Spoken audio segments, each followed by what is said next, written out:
Hey, what's up? This is Gary from Raz Rentals. If you love the 1990 wave of the original Ninja Turtle toys as much as I did, then I've got some great news for you. A ton of those characters made it to the small screen during the 5th season of the original TMNT Fred Wolf series. Mutagen Man, Muckman, Mondo Gecko, all the M guys, and of course, Wingnut and Screwloose. Thank goodness they made the cut, so 30 years later, NECA could make this really awesome 2-pack.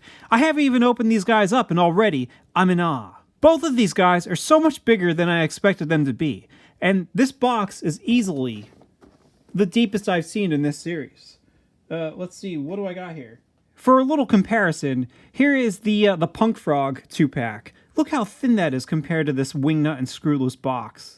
I really had no idea that these guys would be this big when NECA announced them way back in July, and I can't believe I have them already. Announced in July, put up for sale in November, and then received a week later, or 2 weeks later. You know, that seems crazy in this day and age. So what do you say we get started here already, because I'm super excited. Alright, this 2-pack comes packaged in the usual NECA 2-pack packaging, you know. It looks very much like the Party Wagon, where you got the yellow on the bottom, you got the green on the top. On the front here, you have 2 illustrations of Wingnut and Screwloose. Those actually look very on model with how they appear on screen. You have a giant window here, so you can see your giant Wingnut action figure. And man, that is a huge Screwloose. Like, I can't believe it, because, you know, way back in the day in the 1990 series, he was just a small little guy, and now he's like a fully formed individual. There you can see their weaponry. On the one side here, you got a nice shot of Wingnut, and on the other side, of course, you got a shot of Screwloose. On the back here, you can see some of the other figures in this line, like Chrome Dome. I still haven't reviewed him yet, but he is next. Mondo Gecko and Kerma, Ground Chuck and Dirtbag. Up here you have a little bit of information there, but it's nothing about Wingnut and Screwloose. It's just like, you know, a generic Ninja Turtle origin or something like that, you know. This is a really awesome shot here showing Wingnut and Screwloose. I think that looks pretty neat. You know, this here just has been amazing for this line. You know, lots of amazing, unique characters. And Wingnut and Screwloose here, you know, they're as unique as you can get. So, all right. So I'm going to open this guy up. I'm going to move him around a little bit. Make sure that, you know, their joints aren't stiff. Hopefully I don't break anything. And I will talk to you in a little bit. Here's Wingnut and Screwloose, free from their box prison and ready to try to take over the world. These guys are huge. And Wingnut may be a little too huge. You know, he looks like he needs to lay off the Twinkies. But, you know, having a tubby Batman parody is just such a hilarious concept to me. Seriously, though, like, this 2-pack is just amazing. Like, I don't know, there's just something about, like, the colors and, like, the body proportions and everything like that that just, I think they're very appealing. So before I talk about these guys in excessive detail, and I am, you know, there's lots of things here I really, really want to talk about, such as Wingnut's wings. Like, the way that these are crafted is just amazing. You know, like, I always was a big fan of how in the original toy line, you know, the metal wings were kind of wrapped around his little tiny baby wings. Here, it's like fully formed, and you can really see everything well. You know, it's made out of separate pieces. And like I said, I'm going to talk about that a little more. I'll talk about that a little more later. But yeah, like I just wanted to mention that really quick. So, like I said, before I get like a little crazy with all the detail here, first I just want to talk about how they appear in the original Fred Wolf series. Don't worry though, it won't take long. It's only one episode. In the season 5 episode, Zack and the Alien Invaders, Zack, the honorary 5th turtle and comic book connoisseur, reads the latest issue of Alien Invaders, and it rots his brain. Everywhere he looks, he sees, yep, you guessed it, Alien Invaders. Much like the boy who cried wolf, Zack calls for help and causes a commotion, but every time, the aliens are never what they seem.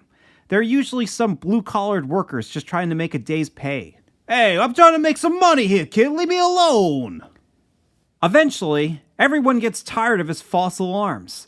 The turtles take away his communicator and tell him that maybe it's for the best if he wasn't a turtle anymore. Ouch. So, you know, he tells his parents and they tell him, don't worry, son, just chill out and the turtles will accept you again as one of their own. Nah, Fooled you. They get sick of his crap too and they send him to military school. Double ouch. I like his mom when she leaves. Make sure to write us, son. Like, I don't think so, Mom. Why don't you ask my brother at home to write you some letters? At military school, Zach notices a few kids are acting weird, like they're brainwashed zombies. He meets another kid named Eric who's normal, but later that night he finds Eric has been tied up by two members of the faculty, two members named Sergeant Rambo and Colonel Clout. Zach watches from afar as Sergeant Rambo is revealed to be Wingnut and Colonel Clout is Screwloose. Wingnut and Screwloose tell their captor that they're two aliens from the planet Flaganon, and they're here to conquer Earth. They took over the military school to try and brainwash kids to help them. Oh my gosh! Alien invaders! Eric has his mind changed, and Zach decides that it's up to him to protect the planet Earth. In the gym, Wingnut and Screwloose admire their weapons and their giant roach bots that can eat through metal walls in seconds. Wingnut especially loves this disintegrator bazooka. Zach tries to spy on the two, but he's found out by a giant roach bot. For some reason, the roach steals his mask and just leaves the school entirely. Like, why? What was the point of that? Shouldn't he even try to eat him or something? Zach calls the turtles and tries to warn them about the alien invasion, but Screwloose captures him, cutting him off in mid-conversation. The turtles begin to worry about Zach, so Mikey and Don head for the school, while Screwloose heads Zach right to the Mind Changer device. April and Irma encounter the roach bot that stole Zach's mask at like a construction site, so, pretty much just so that they can call the other Ninja Turtles back in the sewer and say, hey, this roach bot has Zach's mask. So now Leo and Raph head to the school, but they don't even do anything. They kind of fly there in the blimp and they don't really amount to any part of the story after this. At the school, Screwloose is about to change Zach's mind when he's interrupted by the school's doorbell. He sends Wingnut to answer. Wingnut pushes a button on his belt, which makes his disguise fly up and dress him. I assume just so the animators didn't actually have to animate him putting it on. Who's at the door? Why, it's Mikey and Donnie. Wingnut tells them to buzz off. Now, this next shot is kind of funny because when Wingnut went to answer the door, Zach was cuffed in the Mind Changer chair. How'd he get up? And if he wasn't cuffed before, he's just been sitting there this entire time while these guys are, what did they do? Were they like, hey, you stay in that chair? And he was like, oh, gee whiz, mister. I'll sit in this chair while you change my mind, sure. All right, so Mikey and Don catapult into the back of the school, and Don shuts off the power. When Wingnut investigates the power outage, the guys are shocked to learn that aliens are indeed among us. They try to rescue Zach, but they're grabbed by two roach bots. So now Don, Mikey, and Zach are all in the Mind Changer chair together. Before Screwloose is able to change their minds, Zach is able to reach down with his teeth and grab his honorary Ninja Turtle badge and throw it at the machine's central electrode, which shorts it out. That's friggin' amazing, Try that sometime. Just reach down with your teeth and throw something, 20 feet away from you. Where the hell was that badge that he was able to reach down and grab it with his teeth? He's not wearing it, so where did it come from? I don't get it. I know it's a cartoon and all, but come on, what is this? Now that the Mind Changer is destroyed, all the other kids in the school snap out of their zombie state.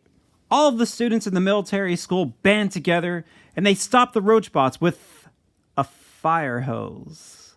So, just with a little bit of water, these giant roach bots are destroyed, and Wingnut and Screwloose run to their ship and abandon Earth. So you're telling me that these guys had the technology to fly across the universe, designed giant roach bots, but left them vulnerable to water? Were they just going to take days off when it rained? Was that the plan? Screwloose, we got all the world leaders trapped inside one building. We can crush them all and completely take over the world. What should we do? Well, I don't know, Wingnut. Did you look outside? It's overcast. It might drizzle today. I don't think we should make our attack. Also, in the gym, they had a huge stockpile of disintegrator bazookas. Did they forget about those? Does the risk of getting sprayed with water trump all forms of, like, bazookas and bombs and missiles and stuff like that? Run, you fool! We're outmatched! I got a gun right here! Just give me 5 seconds and boom! I'll blow their brains out! What are you, moron? They have a hose! A hose! Nobody said nothing about no stinking hose! Let's get out of here! This episode is like a little goofy, and yeah, I know it's a kid show and all, but when I was 7, I wanted cartoon makers to, give me a little bit of credit. I think one of the most interesting things about the episode is that they made Wingnut and Screwloose bad guys. In the original toy line, and even in the Archie comics, they were good guys. Here, they're just bad forever. I'm also glad that the Shredder had nothing to do with this episode. I'm glad he didn't mutate them, just because it's not the same old cliche story over and over again. Their personalities in this episode are like nothing special. Like Screwloose is just a typical bad guy, and Wingnut is kind of like his lackey, constantly doing all the dirty work. You would think it would be flipped, but it's not. Wingnut kind of reminds me of John Kay doing his Kirk Douglas impression, which you hear a lot in Ren and Stimpy. A few times in the episode, Wingnut jumps on the ceiling to hang upside down, but other than that, there's not much to mention. If you were like a big Wingnut and Screwloose fan, you might find this episode a little disappointing. Now that we're past Wingnut and Screwloose's only cartoon appearance, let's take a look at Wingnut. I'm a huge Batman fan, so I find Wingnut to be both awesome and hilarious. Just seeing this pudgy form dressed in Batman's clothes makes me picture late middle-aged Batman sitting alone in his cave. All of his villains are in jail or dead. The Robins all hate him, and he's been retired for years. When he sees on the news that a mutant gang has been maiming people in Gotham, is he inspired to go fight crime? No. He puts on his old bat suit, which barely fits him, and he decides to pig out on sweets. It can be called The Dark Chocolate Knight Returns. Here you can see Wingnut's face and head in the cartoon, and here you can see Wingnut's face and head on this action figure. I think they did a pretty decent job of matching all the proportions, but some things are a little off. Some of the good spots, I think, are the ears. Those look pretty good. I like the black line in the middle and that shading in the center there to try to give it some kind of fake depth, I like how he sort of has his cross-eyed look, where his nose is kind of getting in the way of his eyes because it's so big. After that, though, like certain things like the nostrils are a little farther apart than they should be. Like in the cartoon, they seem to be a little closer together and all part of that one like long bit of nose he has. I don't know what you call that really. Like, is there any special name for a bat nose? On this action figure, you look at it and you can see that the nostrils are very far apart. Another thing is in the cartoon, his canines overlap his incisors. But if you look at my action figure, I can't tell if he was supposed to have canines painted in there or what is going on, because my paint is very sloppy. It almost looks like there's like a shape in there that's supposed to be the canines, but I really can't tell. Like, what does yours look like? His chin hair looks pretty good. The size of his eyes is pretty decent. I do like how like his eyebrows are sculpted. Like here, they're very prominent, and these black arched lines kind of emphasize them and highlight them and make them stand out. In the cartoon, it almost looks like it's a design on his cowl. Those black arches, they don't necessarily look like eyebrows. They just kind of look like a design. Wingnut's suit is pretty simple, but it's pretty awesome looking. I like how he has those two overlapping shoulder pads. You have like the yellow ring around his neck and around his shoulders.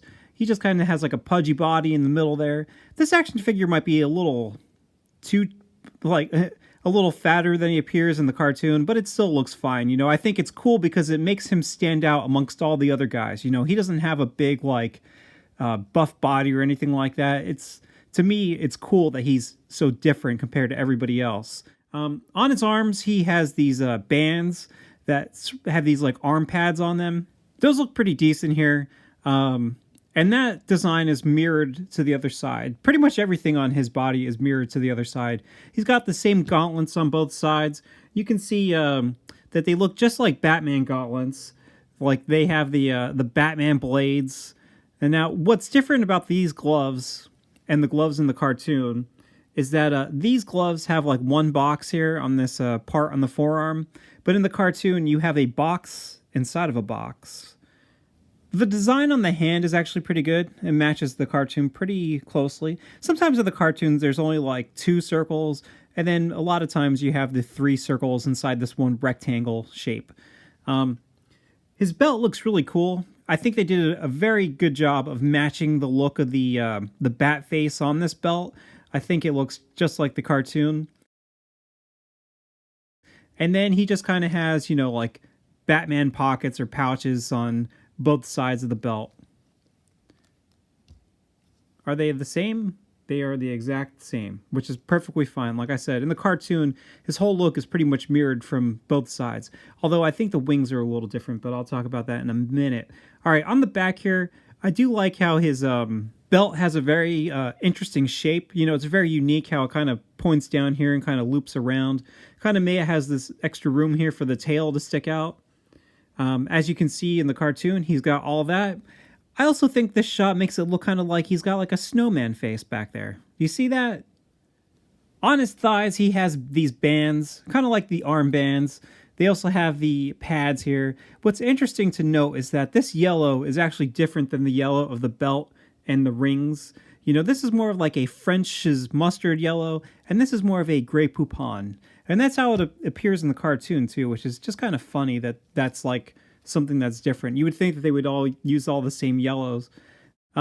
He's got these Batman boots on, but they're a little different than Batman's because Batman has one peak in the middle and Wingnut has these double peaks. So it looks even more like a bat head. So that's pretty cool. His 3 toes stick out of both boots. And in the back, you have like these spikes. The one comes out of the back of the calf, and the other one comes out of the back of his heel. So you can see all that. They just really outdid themselves with this guy. Like, he really looks like Wingnut appears in that cartoon. I love the design of Wingnut's wings. I think these look really awesome. You know, they definitely look like they're made out of different pieces of sheet metal and bolts and stuff like that. Plus you have these plasma rockets on the bottoms and the guns up top here. You know, it's very neat looking. In the cartoon, they try to be a little consistent, but sometimes they change a little bit. I do think that these wings on this action figure look pretty close to what the wings look like the majority of the time in the cartoon. This wing is a little different than the other wing. Or no, maybe yes, it is different, right? Because this piece is straight right here. And then if you look at the other side, you have these more curved bits and pieces. It's not 100% as it looks in the cartoon, but really, are you going to hold them to that? I mean, it looks fine. It looks perfect. I love how these wings are separate pieces than his actual bat wings underneath. They just kind of glued them together. You know, it really gives off that illusion that he's like, you know, an actual bat creature who has to fasten these metallic wings to his back. Unfortunately, though, there is a problem here. If you look at the back of his bat wings, they didn't paint this piece right here brown. Like, that is such a shame. Like, this is supposed to be brown because the bat wing, you know, goes from here and then goes underneath this strap and connects to his body underneath. But they left it gray.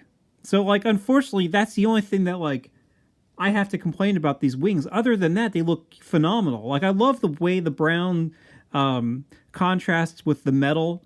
Like, all that looks great. But then you got this part here where they left it gray, which is such a shame because that's like something they sort of did with the original Wingnut action figure. And as you can see in the cartoon, that's supposed to be, you know, brown just like his wings. So that's just like one of those things where, you know, maybe I would paint it in the future or something. I'm not, but, you know, I just wish that they would have painted that brown. So like I said, these are supposed to be plasma rockets. That's what they are in the original toy. They look pretty good. These are a separate piece too. They're glued onto these wings. I love the guns up top too. I really like how they point out like that. Like, these wings just look great. You know, I am exceptionally happy with how this action figure turned out, despite my complaint about the unpainted wings. On this side, they're just the same exact shapes, you know, just glued into place. I don't know. His wingspan is pretty impressive. It's just such a very interesting design, you know. It's just one of those things that's just a nice little touch, you know. Like he doesn't have regular bat wings. He's got little tiny wings, so he had to build these giant metal wings on top of them. Here's a little bit of trivia. In the original toy line, his biography states that Donatello built these wings for him. Donatello did not build him these wings in the cartoon because he is evil in the cartoon. Speaking about the original 1990 action figure, let's compare this new guy to the original. As you can see, pretty much all the same shapes are there. You know, like the very basic shapes and colors are there. You know, the blues match pretty well, the grays, the yellows. You know, he's got the gauntlets, the arm pads, the shoulder pads, the leg pads, the belt. But, you know, just so much of the fine details are missing from the cartoon version, which is, you know, understandable. They had to streamline this guy and make him very simple so that he was easy to animate. So, unfortunately, they had to cut a lot of stuff out. Let's take a look at some of the cool things that they cut out for the cartoon. As you can see, the original action figure had a much more realistic bat face. You know, there's lots of texture and stuff like that on here that is just missing from this. Even his nose looks much more like a realistic bat nose. So that's something. Some cool things that they took out, like if you look at the original arm bands, like these pads actually look like metallic plates, and there's like rivets to keep these in place. Like some of these shapes like this, how they just have this square, that was originally like a, you know, like a control panel. There's lots of buttons and stuff here. Maybe some Predator self-destruct buttons. If you look on this side, you can see that, you know, how his hand here has like this this rectangle with these 3 circles inside of it. Well, on the original action figure, that shape was there, only it looked more like brass knuckles or something like that. What's cool too about the original Wingnut is that even though he has like these pads on both sides, they're not the exact same. Like the arms aren't mirrored, they're different. So all these like buttons on the control pad are different. He doesn't have the W on his chest. You know, there's lots of little details like this little piece around the neck or like the hole in his stomach where you can actually see his skin underneath. The leg pads are also look like metallic plates with rivets and stuff like that. They do keep some of the like texture on the boots to try to make them look like wrinkled material. So that's cool. The belt is missing a lot of stuff. You know, it does have the funny the funny bat face, but like so many of these other cool things are missing. You got a pouch on that side, so they kept that. But on the other side, you know, you got like this big dynamite bomb, and on the back you have like a wingarang. That's a knockoff of a batarang. The wings are actually very similar. You know, they're pretty cool looking. I would make the argument that they made the wings even better in the cartoon because some of these things are a little more thought out, like how the guns stick out further and these plasma rockets look a lot nicer. Here they're a little flat, you know, like the guns just kind of stick out to the side and this thing is kind of squished in there. But it still has all that like plated metal look. You still have that, how it's wrapped around his, you know, his tiny wings. There are spots on here where you can plug in the bat bomb and the bat gun. And of course, you know, not painting the wings didn't start now. It started all the way back in the early 90s because the original Wingnut did not have the wings painted at all in the back. So at least now we got something. Maybe Super 7 will paint the whole wings. We'll see. Who knows? One thing that's missing on this brand new one, or from the cartoon, was these extra like booster rockets, whatever these are supposed to be here. Those do not exist either.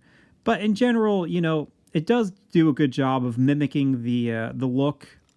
You know, it's pretty nice that, much like Ground Chuck and Dirtbag, Wingnut is actually pretty accurate to his action figure. It's just, you know, like I said, a lot of details are missing. But in general, the general shape is there. Another thing to mention too, really quick, is that the original eyebrows are very prominent. They do look like eyebrows, unlike the cartoon where it looks like just like a design on his cowl. I tried to take a look at this guy and see if he had any reused parts, and I'm like 99.9% sure that he is completely unique.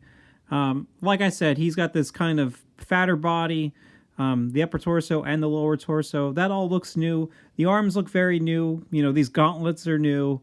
The head, of course, the legs are new. The only thing that I was like unsure about was the hands. For the most part, Ground Chuck and Dirtbag have the same exact hands. Well, like it's like they have a 0 hand, and then they kind of changed it a little bit depending on which character it was. I thought maybe they did that too with Wingnut, but now I'm certain that they did not, because it looks similar this direction, but just the placement of the peg is different. Wingnut has chubbier hands, and then once you turn it all the way around, you can see that the thumb is like in a completely different spot. And that's not all either, because if you look like the like the open palm hand, even that too is completely brand new. Like the hand, or the fingers are shaped differently. So like I said, I'm pretty sure that this guy is completely unique, which is pretty awesome. All right, now articulation. Wingnut has some pretty decent articulation. I think that some of his movement is pretty good, and some of it might be a little strange. Some of the joints are just a little odd. I think his head joints are pretty good. Wingnut has a ball joint here at the base of his head, and then he also has another ball joint at the base of his neck. So you can actually get him to look up pretty well. You can also get him to look down pretty well. And, you can just get him to look side to side. And, yeah, I don't know. He's got some good head movement there.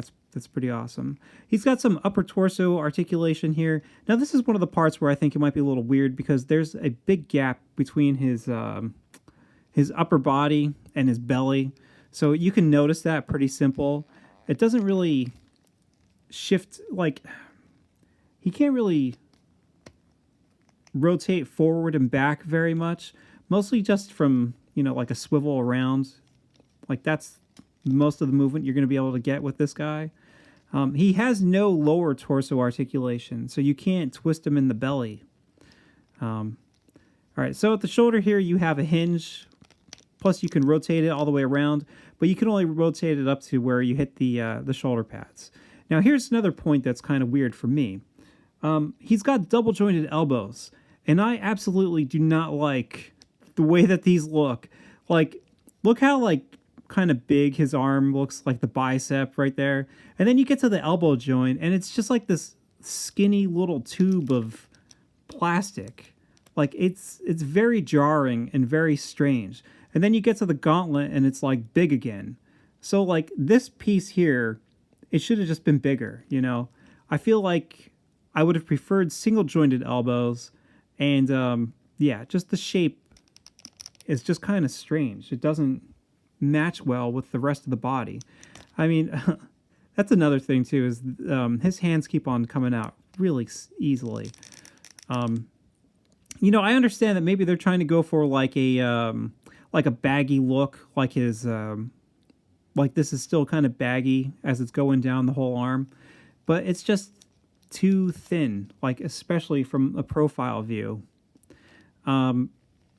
So in the hand here, you can rotate that around. Plus, you have a hinge. Like I said, my hands keep on popping out really easily. Down here in the legs, you have a pretty decent ball joint here, where the ball goes in there, and then the thigh wraps around that.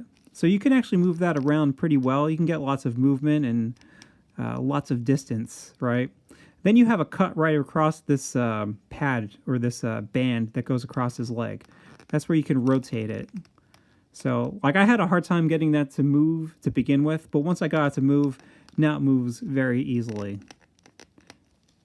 He's got single jointed knees, and these look good. I wish that he had these kind of joints in the elbows, because they look perfectly fine. I mean, your movement is limited, but it just looks more practical. It looks fine. You don't have any kind of rotation at the boot cut, and then his ankles. I was having a hard time getting his ankles to move. They do have a hinge there, and you do have ankle rockers, but for some reason, getting them to move is just a little difficult. I don't know why.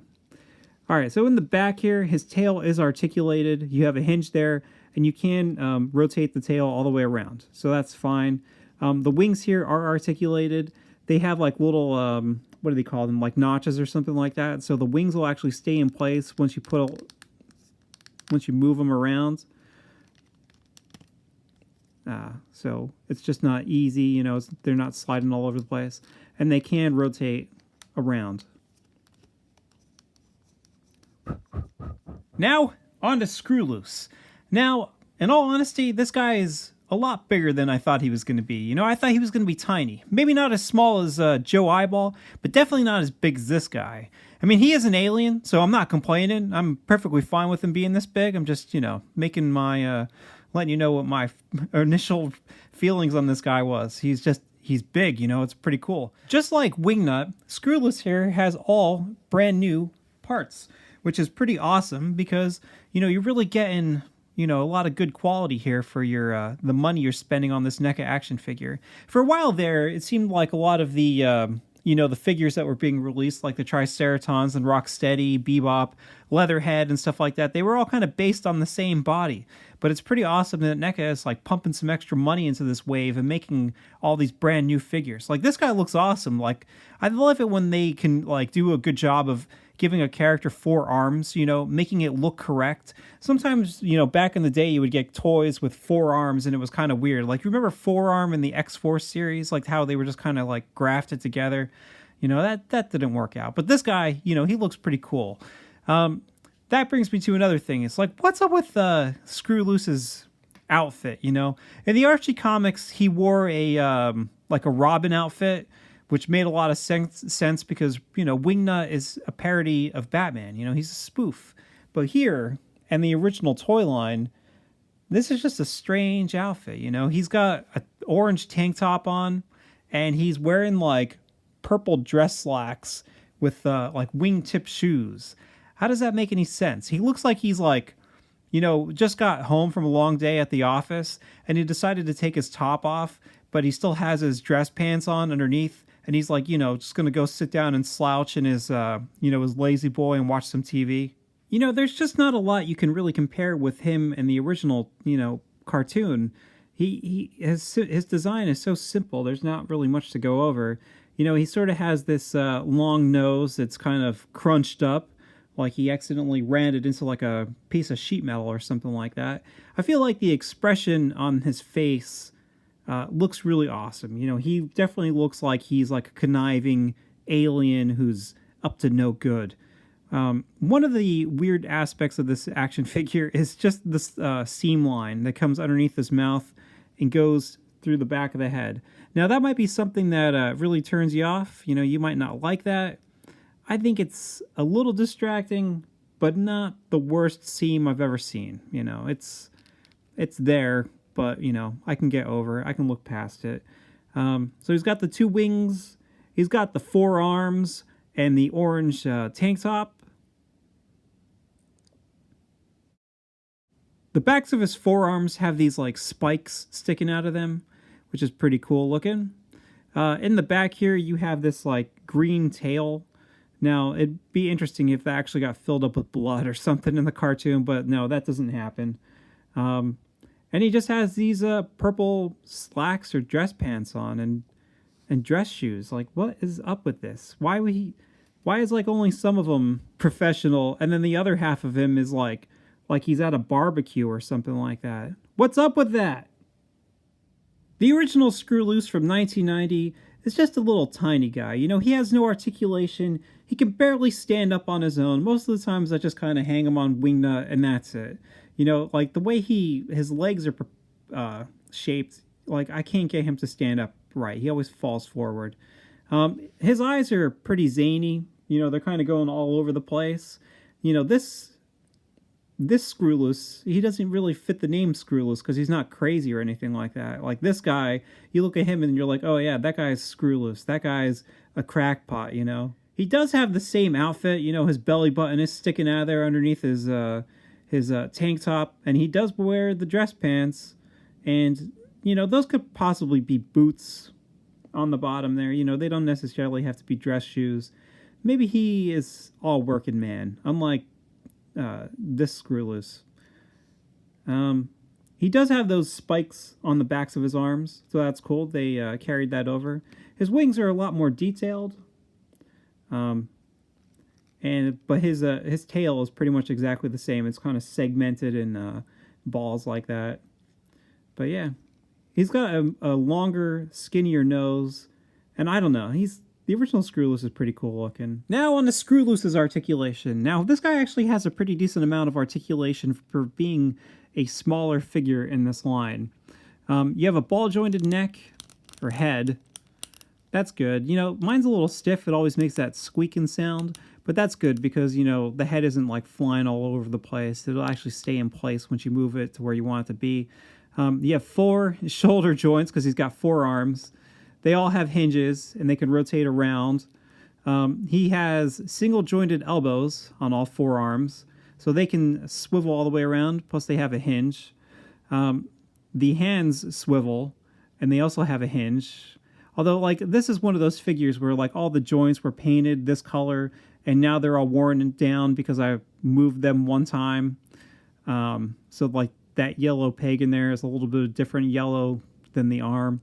Now, he is a little stiff in that he has to stand completely straight up because he has no articulation in his upper torso.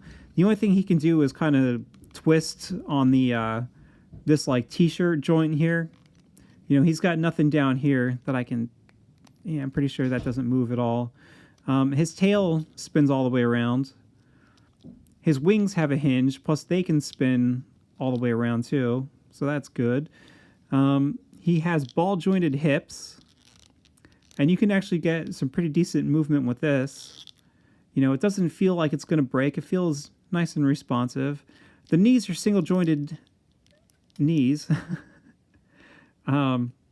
They can rotate about that far, plus they also can swivel around.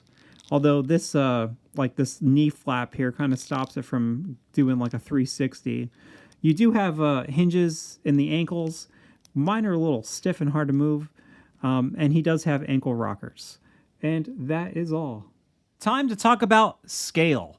In the cartoon, the top of Screwloose's head is around the bottom of Wingnut's pecs. Yeah, pecs, right. This action figure is actually a little taller than that. Like I said, I think that, you know, despite being awesome and kind of big, he probably is a little too big if you really want to get it accurate to the cartoon. Unfortunately, in this episode, there's never really any clear shots of the guy standing next to these 2 alien invaders. They don't really battle or anything like that. And you just kind of get the impression that, you know, Wingnut is bigger than them and Screwloose is smaller. So, again, I think it's the same case of, you know, Wingnut looks pretty good next to these guys, but Screwloose just looks a tad bit too big. But, you know, it's fine. I mean, he is an alien mosquito after all. I'm really impressed with these guys. You know, despite a few problems, like Wingnut's teeth, Wingnut's weird elbows, and the unpainted parts of Wingnut's wings, I think these dudes are amazing. Now, let's talk about accessories. First up, you have the Disintegrator Bazooka. Now, Wingnut and Screwloose talk about these, and Wingnut picks one up when they're in the gym. Wingnut doesn't ever get to use this against the turtles, but he does accidentally shoot a rocket at one of the walls, and, you know, Screwloose kind of yells at him. So despite this thing looking pretty awesome and having a nice design, its screen presence is just a huge letdown. Unfortunately, mine has a problem too. You know, I like how these crosshairs and stuff like that come off the top of the gun, but mine, the super glue, wore apart like really quick. You can see Luckily, the tab didn't break, but you can see on here that there's like a little tiny bit where the super glue attached to the gun. So I'm going to have to re-glue this. Does anybody know any good glue to use for this kind of job? You know, other than that, it looks pretty awesome. But I'm going to have to like try to put this crosshair somewhere where I won't lose it, because I feel like, you know, every time I move this thing around, it falls off and I'm like, where'd it go? Where'd it go? I got to like put it in a safe or something. Wingnut can hold the disintegrator bazooka really well. It fits perfectly in his grip hands. His one finger can get pretty close to actually looking like a trigger finger and fitting right on the trigger. There is a little bit of a problem where I kind of talked about this earlier about how my hands are a little loose. The pegs are just a little loose, so it kind of flops around a little bit. And also, you know, it's kind of hard to maybe get like a straight shot with this thing because of how he has to hold it in order to shoot straight. So it might look a little strange. Probably have to have like more like a two-handed. Oh my gosh. The hands are not working out for me here with this guy. This is honestly like the first NECA figure I've ever had where the hands have popped out like this. You know, most of the times you're like begging that they don't break when you're trying to exchange the changeable hands, but you know, I mean, this looks okay, I guess, if you kind of rest it with the one hand and kind of hold it close to his body. Up next, you have a sticker sheet. Up top is a wanted sign for the leader of the Crooked Ninja Turtle gang. He used to be the sensei of the Slash for Cash dojo. That was until the Shredder came along and completely showed him up. Now this guy, like, bows before the Shredder and does whatever he says. This was in the Season 2 episode, Return of the Shredder, and ever since then, he never makes another appearance. The W on the bottom left is a sticker that you can take off and put on Wingnut's chest if you'd like, to try to make him look like the original action figure. I'm not going to do this, though, because I'm probably just going to leave this alone. That weird shape on the bottom right is actually a map that belongs inside of Splinter's kimono. That was shown in the Season 3 episode, Case of the Hot Kimono. This map leads to the treasure of Emperor Nakamura. And, you know, that episode features April's aunt, Aggie. And, you know, on a side note, I've always hated her. Will I take this sticker off and put it inside of Splinter's kimono? Probably not. You know, like I said, I will leave the sticker sheet alone. I think all these things are pretty neat, but, you know, I probably won't use them because I have a problem with using stickers. Next up, you have 3 comics. And I actually mentioned 2 of these in my 2017 to 2020 All NECA Accessories Explained, well, Fred Wolf accessories. But at that time, I didn't know what the backs of these comic books were, so now that I have the backs, I can talk about them a little bit more. The Bugman comic appeared in the Season 5 episode, Michelangelo Meets Bugman. Take a guess what happens in that one. Mikey meets Bugman. Can you believe it? And they fight this dude called the Electro Zapper. As you can see, both Bugman and Electro Zapper are on the cover of this comic book. On the back, you can see Willy Wombat's Pizza Pan Theater. Willy Wombat appears in the Season 6 episode, Phantom of the Sewers. He's pretty much a Chuck E. Cheese animatronic ripoff. You know, these eventually come to life, and they fight the turtles. Ooh, spooky. It's like Five Nights at Freddy's before Five Nights at Freddy's existed. Next, you have the Alien Invaders comic. Of course, this appeared in the Season 5 episode, Zack and the Alien Invaders. I mentioned it and talked about it quite a bit in this video. If you skipped around, go back a little bit. Just check it out. As I mentioned in this video earlier, this comic book rots Zack's brain and causes him to think there's aliens walking among us, which there are. On the back here, you can see that there is a picture of Creepy Eddie. Now, who's Creepy Eddie? Well, Creepy Eddie appeared in the Season 6 episode, Nightmare in the Lair. Eddie is able to invade the Ninja Turtles' dreams. He talks and looks just like Jason Voorhees. No, that's not right. Come on. You don't think I know that he's a spoof of Michael Myers? Up next, you have Captain Cow. Now, honestly, I have no idea where this comes from. I've been looking through all my screenshots, combing through the series on Amazon Prime, just trying to find out what the hell this is. I've even been asking around, and I just can't find any information about this whatsoever. You know, I know that this has to be in the show somewhere, or else it wouldn't have been here in this line. So, you know, I don't know. Like, I was thinking maybe it had something to do with the dimension of the cows or whatever from Planet of the Turtles, but it's not from that. I don't know. I got to keep looking, and hopefully I find it. I have no idea what season or anything is, and I got to find out before I make my my complete like 2021 you know, all accessories explained video. So please, if you have any information on this thing, let me know, and I will mention you in that video's description, because like I said, this one has me stumped. You know, on the back here, you know, there's no words on the back. There's just like these, come on, the shapes. And even this looks familiar. Like I've seen it in the cartoon before, but I just have no idea what this is. So like I said, if you know any of this stuff, let me know. Steer me in the right direction.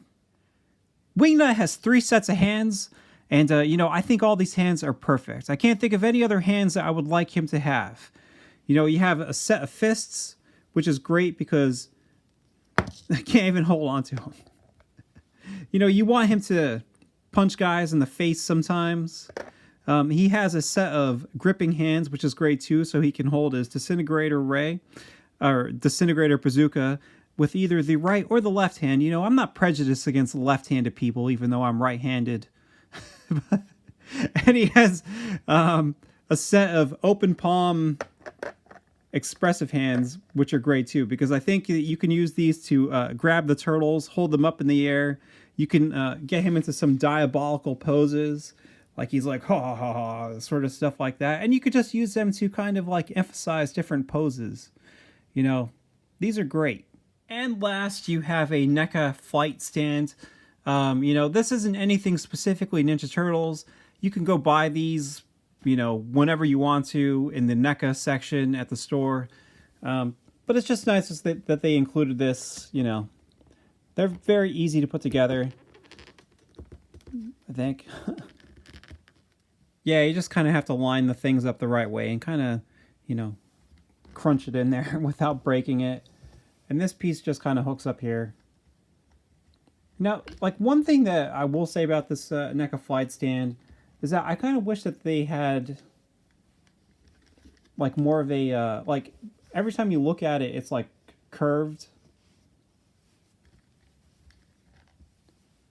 or angled. I kind of wish that there was a more flat, like, resting place for this thing. Like, I don't know if I'm doing it incorrectly or what, if there is a way to rotate this to try to keep it nice and flat. But every time I always set my guys up, they're always a little angled like this, you know, a little crooked. But it's still a nice stand. It works well. And you can...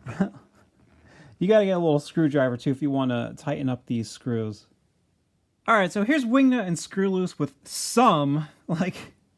only some of the NECA action figures. You know, this line is so gigantic, like, I can't even shoot all the guys on screen at the same time anymore. You know, it's just preposterously big. I try to fit in every body type in this line that I have at the moment. As you can see, these guys, you know, stand out. You know, they are very different compared to everybody else. And yeah, like, this line is just phenomenal. You know, I can't wait to see what we get next year.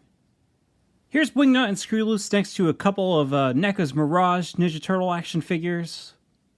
Here's Wingnut and Screwloose next to some of Super 7's Ultimate action figures. You know, they don't necessarily fit in detail-wise.